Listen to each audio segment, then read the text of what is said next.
komai da lokacinsa amma wancan bai gane ba.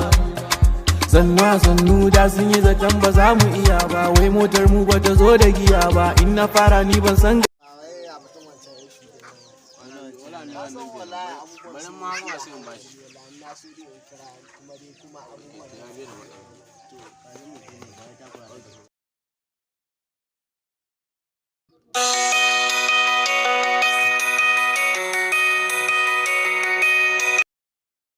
Hello.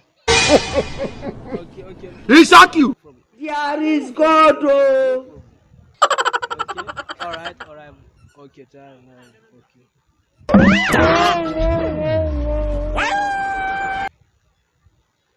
Hello, people. How far? How you was day? How you are business?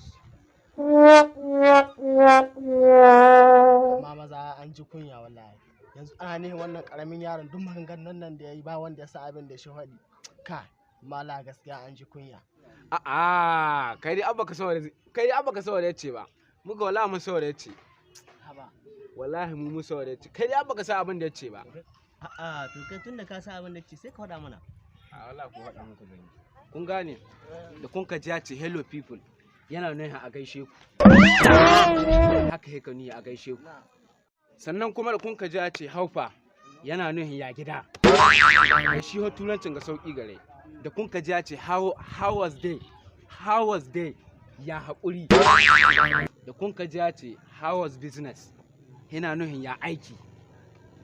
Da kun ka ji ya ce how was business ya aiki. Kada ka tara Allah kai da mai da. Wallahi kai ne amma dai kai ko cikin jahilai kai da mahaka ajin ku da bane. Na tabbata kai jahili haki. Kam wallahi kai wa makaranta ta kai ta banza.